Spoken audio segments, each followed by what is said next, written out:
9 is a relationship between force and mass. Now the acceleration stays constant.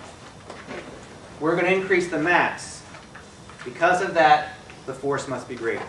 How do we measure that? This one is where we get into the idea of STEM, where the students can actually build something. And what we're asking them to build is a cart. Scientists often have to build what they need in order to do an investigation. So this is just one model. This is using an old bottle.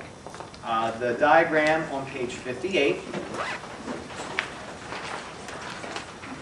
uses a milk carton, which is easier to work with because it's not round, and the wheels don't get caught because it's flat, whereas if you look at these, the wheels get kind of bent.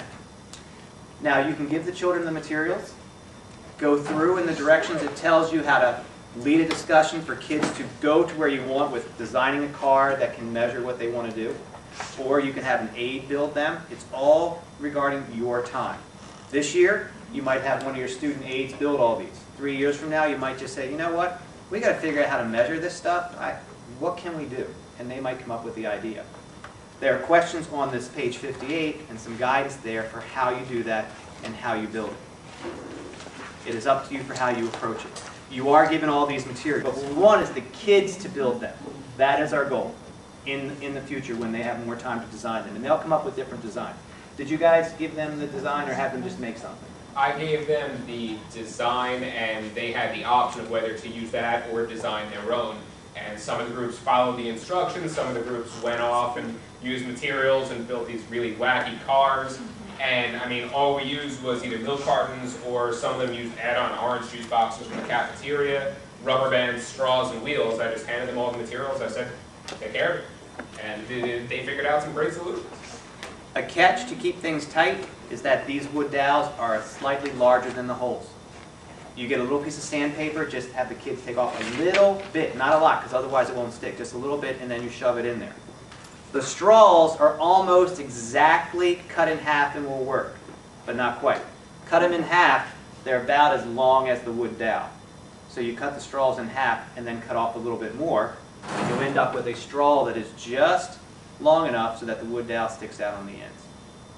Good? Okay. So that's making the car.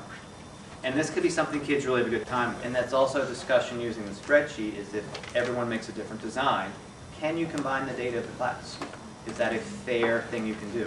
If everyone does do the same design, then everyone's data is basically a different tribe. And then you get again to the discussion of control variables. So this investigation can be really rich, covering a lot of things. Once you've built the car, then you're looking at increasing the mass. Now there's background support to cover why a heavier mass and a lighter mass will fall and hit the ground at the same time. You actually do a demonstration in the beginning with this pendulum again. And you'll increase the amount of mass. So you'll put something on there, you'll let it go, and first you have to decide how we're going to count. Is that going to be one? Whoops. Is it going to be one going all the way across, or is one going to be back and forth? So you have the kids do that, make a decision. I think the guide recommends doing one plot, one time, and you see how long it takes to do 4 swings, or 5 swings, a number of swings. Then you continue to increase the mass, and measure how long it takes to do 5 swings. Time should be constant, because mass does not matter. They should see that no matter how much weight is on here, the pendulum swings or falls at the same speed, same rate every time. This is a huge misconception in science because it doesn't make sense. A heavier object should fall faster. If I drop a feather and I drop a hammer, the hammer falls faster.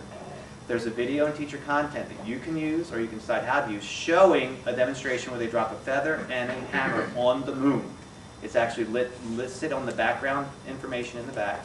It is in the science district folder under United Streaming, and you can show them how if there is no air friction, both objects fall at the same time. It also shows that with a textbook and a piece of paper, that if you hold them separately, it'll look different because of air resistance. But if you put the piece of paper on top of the textbook where there's no air resistance anymore, it just stays there and they hit the ground at the same time. But it's important that they accept that. Now, you can tell that to them. They can see it. Then you put a heavy object and a light object, and you say, which one's going to fall first? Heavy object. And they will do that, and it's okay. You just want to continue to remind them, because that's a really hard thing for kids to let go of. But once they accept that, then this investigation makes more sense. Because now you've proven that acceleration will remain the same. Am I on line? But the mass will change. So if this cart gets hit by this, and we don't have a desk that works as well, but now you have your cart. You can have a starting line if you look at the graphic on page 61.